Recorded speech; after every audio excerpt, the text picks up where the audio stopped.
Welcome to the Chemistry, Biology and Math Revision Hub. Today we are doing the biology topics. This is food and digestion. I'll begin by looking at a balanced diet. This is made up of carbohydrates, proteins, lipids, fiber, water, minerals, as well as vitamins. We can see these are the carbohydrates. These are the vegetables, which will give the fiber as well as some vitamins in there and minerals. Then we have the fruits. These will give some vitamins and some minerals as well. Here we have the milk products and also these, the meat products, as well as some cereals that contain protein. And finally, we have oil-containing substances. They also have some sugar, so meaning there is a carbohydrate in here. There are ions in here or minerals in there. And here we have some lipids. The carbohydrates contain atoms, carbon, hydrogen, as well as oxygen. We can see them here.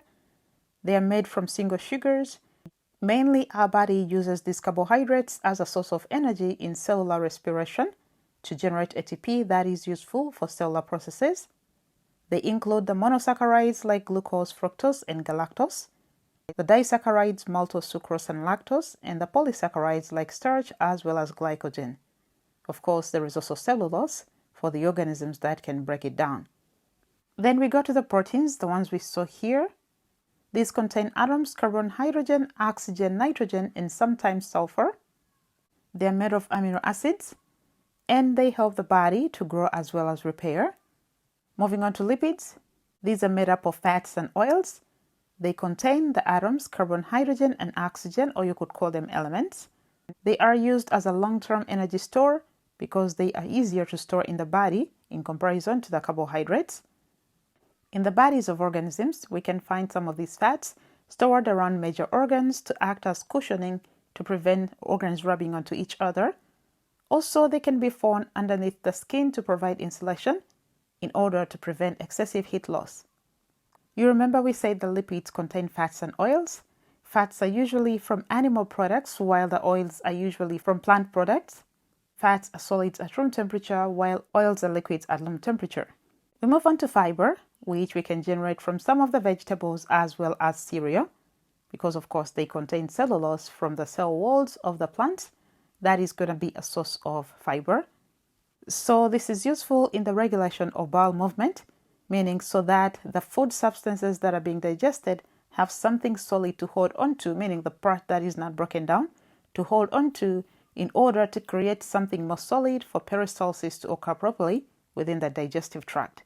Water is a useful solvent in chemical reactions within cells, and in plants it helps in transpiration, which is useful in cooling the plant. Water is also used to transport nutrients and components of blood. Then we go to vitamins. They are helpful in the normal functioning of proteins and some enzymes. Some of these aid processes like respiration, others in absorption of minerals in the body, like we know vitamin D in calcium absorption. Lastly, we look at minerals. These help in normal functioning of proteins as well as enzymes. Examples we talk about here are iron 2+, which is useful in hemoglobin, and magnesium 2+, which is useful in chlorophyll formation. Next, we go to vitamin and mineral deficiencies. Here I'm going to talk about the vitamins we see here as well as two minerals, calcium and iron, although there are more. So vitamin A, this is used to form pigments which are sensitive to light. These include rods and cones, so it helps in better vision. Lack of this vitamin causes night blindness, and we can find this vitamin in fish, cheese, butter, margarine, as well as eggs and more.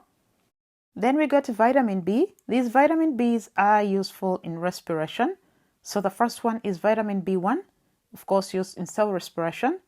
Lack of this vitamin causes beriberi, and we can find it present in yeast extracts as well as cereals. We go to vitamin B2. Still, this is used in cell respiration, and it's found in green vegetables, eggs, as well as fish. Lack of this vitamin causes poor growth as well as dry skin. The next one is vitamin B3, still useful in cellular respiration. Lack of this vitamin leads to a disease called pellagra. This is due to dry skin, poor growth, and digestive disorders, and is present in liver, meat, as well as fish.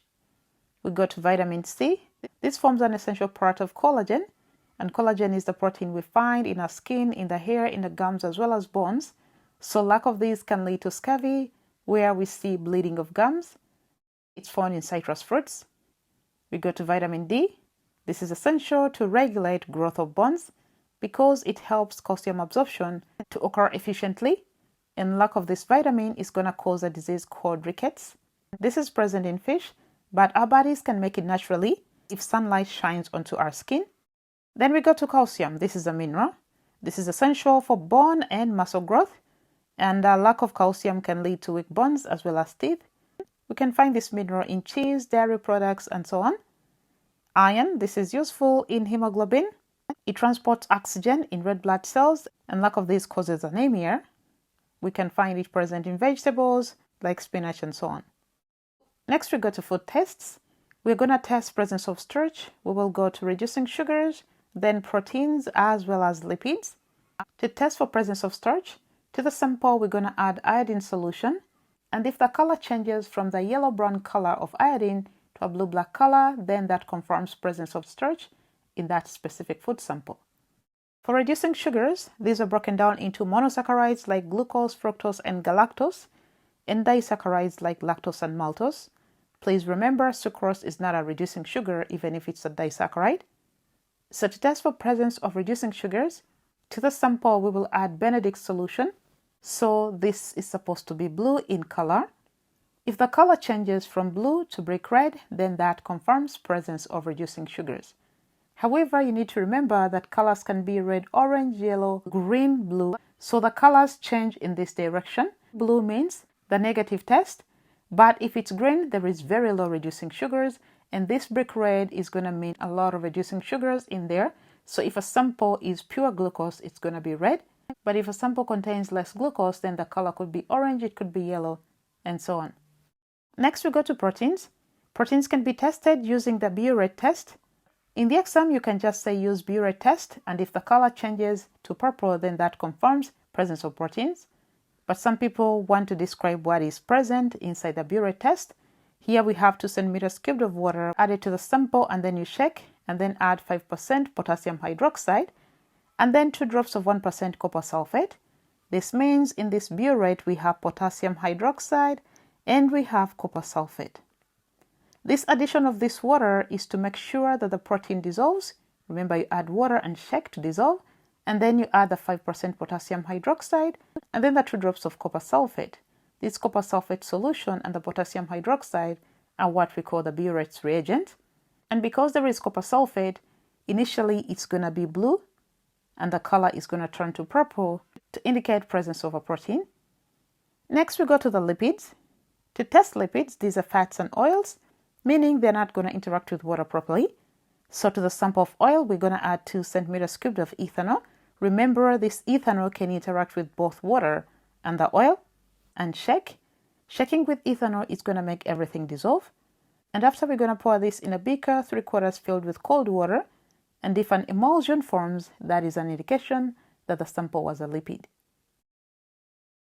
Next, we go to calculating energy content in a food sample.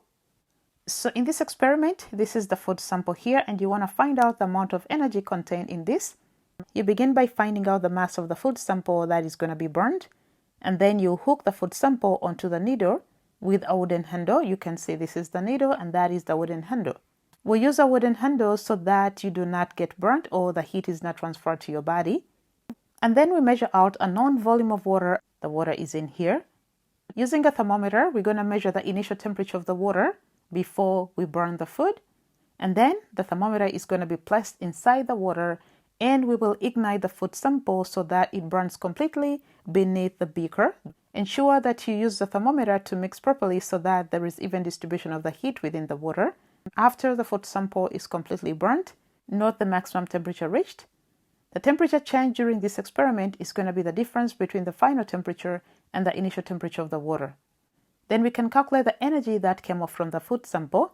This is going to be the mass of the water times 4.2, which is the specific capacity of water, times the temperature change, which we already calculated. This is going to give us the total energy that came from this food sample. However, to be able to compare with other food samples, we need to find the energy per gram. So we need to divide by the mass of the food sample that was burnt so that we can quantify the amount of heat energy released per gram of that food sample. Moving on to the key terms in digestion. Digestion involves ingestion. This is the uptake of food into the mouth. And then we go to digestion, which is the breakdown of food molecules into smaller particles that can be absorbed into the bloodstream. Digestion can be mechanical or chemical. In mechanical digestion, the food substances are broken down into smaller pieces to increase the surface area. This can be observed when the teeth grind onto the food in order to break it down into smaller particles. Chemical digestion also takes place. This is where the enzymes break down the food molecules into substances that can be absorbed. Then we go to peristalsis. This is the contraction of the muscles of the gut to push digested food from one section to the next. It is going to be aided by the contraction of the circular as well as the longitudinal muscles of the gut, as we can observe here. So the muscles, circular muscles, are going to contract, making this region of the gut smaller, and the longitudinal muscles are going to relax so that the food sample is pushed into the next region of the gut.